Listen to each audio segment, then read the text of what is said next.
ಒಳ ಮೀಸಲಾತಿ ವಿಷಯದಲ್ಲಿ ಸರ್ಕಾರ ಬದ್ಧತೆಯನ್ನು ತೋರಿಸಿದೆ. 17 ಅಂದರೆ 56% ಕೊಡೋಕೆ ಏನು 17% ಇತ್ತಲ್ಲ, ಅದಕ್ಕೆ ಒಪ್ಪಿಗೆ ದೊರೆತಿದೆ. ರಾಜ್ಯಪಾಲ ಸಹಿನೂ ಹಾಕಿದ್ದಾರೆ. ಅದನ್ನು 15ಕ್ಕೆ ತಂದಾಗ ಯಾವ ಪ್ರಪೋರ್ಷನೇಟು ಏನು ಅಂತಕ್ಕಂಥದ್ದು ಲೀಗಲ್ಲಿ ಅದನ್ನೇನು ಕ್ಯಾಬಿನೆಟ್ದಲ್ಲಿ ಮಾಡಬೇಕಾ, ಅಸೆಂಬ್ಲಿಯಲ್ಲಿ ತರಬೇಕಾ ಅಂತಕ್ಕಂಥದ್ದು ಚರ್ಚೆ ಬಾಕಿ ಉಳಿದಿದೆ. ಅದನ್ನು ಚರ್ಚೆ ಮಾಡೋದ್ರ ಜೊತೆಗೆ ಕೆಲವು ಈ ಪ್ರಮೋಷನ್ದಲ್ಲಿ ಬರೀ ಎ ಗುಂಪಿಗೆ ಹೋಗ್ತದೆ, ಮಗದೊಂದು ಕೆಲವು ಸ್ಮಾಲ್ ಟೆಕ್ನಿಕಲ್ ಪ್ರಾಬ್ಲಮ್ಗಳು ಅದಾವೆ. ಅದನ್ನೆಲ್ಲ ಸರಿ ಮಾಡಿ ಒಳ ಮೀಸಲಾತಿ ಬದ್ಧತೆಯನ್ನು ಸರ್ಕಾರ ತೋರಿಸಿದೆ, ಮುಖ್ಯಮಂತ್ರಿಗಳು ತೋರಿಸಿದ್ದಾರೆ. ನಾಳೆ ಒಳ್ಳೆ ಬಜೆಟ್ ಬರ್ತದೆ.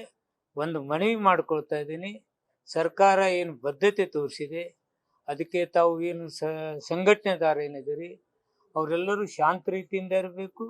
ಯಾವುದೇ ಜನಾಂಗ ಇಲ್ಲಿ ನನ್ನಲ್ಲಿರ್ತಕ್ಕಂಥದ್ದು, ನಮ್ಮ ಪಕ್ಷದಲ್ಲಿರ್ತಕ್ಕಂಥ ಸೋಷಿಯಲ್ ವೆಲ್ಫೇರ್ ಮಿನಿಸ್ಟರ್ ಇರಲಿ, ಗೃಹ ಮಂತ್ರಿ ಇರಲಿ, ಹಾಗೂ ನಮ್ಮ ಪ್ರಿಯಾಂಕಾ ಖರ್ಗೆ ಅವರಿರಲಿ, H. ಮುನಿಯಪ್ಪ ಆಗಲಿ, ತಿಮ್ಮಾಪುರ ಅವರಾಗಲಿ, ತಂಗಡಿಗೆ ಅವರಾಗಲಿ ಒಗ್ಗೂಡಿಸಿಕೊಂಡು ಸರ್ವ ಜನಾಂಗಕ್ಕೆ ನ್ಯಾಯ ಕೊಡ್ತಕ್ಕಂಥ ಕೆಲಸ ಕಾಂಗ್ರೆಸ್ ಸರ್ಕಾರ ಮಾಡುತ್ತೆ.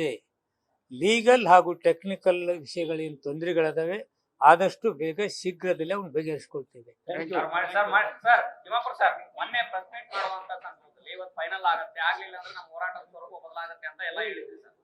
ಇಲ್ಲ ನಾನು ಹೇಳಿದ್ದೀನಿ, ನಾನು ಆ ರೀತಿಯಲ್ಲಿ ಹೇಳೋದು. ನಾನು ಸರ್ಕಾರದಲ್ಲಿದ್ದೀವಿ, ಮುಖ್ಯಮಂತ್ರಿಗಳು ನಮ್ಮ ಪರವಾಗಿದ್ದಾರೆ, ಇದನ್ನು ಸರಿ ಮಾಡ್ತಕ್ಕಂಥ ಕೆಲಸ ನಾವು ಮಾಡ್ತೇವೆ. ಸರ್ಕಾರ ಮಾಡಲಿಲ್ಲ ಅಂತ ಹೋರಾಟ ಮಾಡ್ತೀವಿ ಅಂತ ನಿಮ್ಮ ಸಚಿವರುಗಳೇ ಹೋಗಿ ಹೇಳಿಕೆ ಕೊಡ್ತೀರಾ? ತಿಳ್ಕೊತೀನಿ. ನಾನು ಕೊಟ್ಟಿಲ್ಲ, ಅವರು ಕೊಟ್ಟಿಲ್ಲ ಅಂತ ನನ್ನ ಭಾವನೆ ನನಗೆ ಗೊತ್ತಿಲ್ಲ. ಒಂದು ವೇಳೆ ಗೊತ್ತಿದ್ರೆ ನಾನು ಅವ್ರ ಜೊತೆ ಮಾತಾಡ್ತೇನೆ. ಅವರು ಆ ರೀತಿ ಮಾತನಾಡ್ತಕ್ಕಂಥ ಸೀನಿಯರ್ ಅದಾರೆ.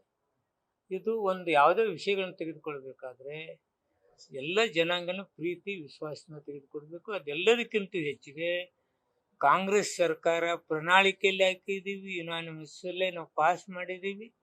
ಆದರೆ ಲೀಗಲ್ ಹಾಗೂ ಟೆಕ್ನಿಕಲ್ ವಿಷಯಗಳನ್ನ ಕ್ರಿಯೇಟ್ ಮಾಡಿ ಏನು ಇವತ್ತಿದೆ ಅದನ್ನ ಸರಿ ಮಾಡ್ತಕ್ಕಂಥ ಕೆಲಸ ಸರ್ಕಾರ ಮಾಡುತ್ತೆ.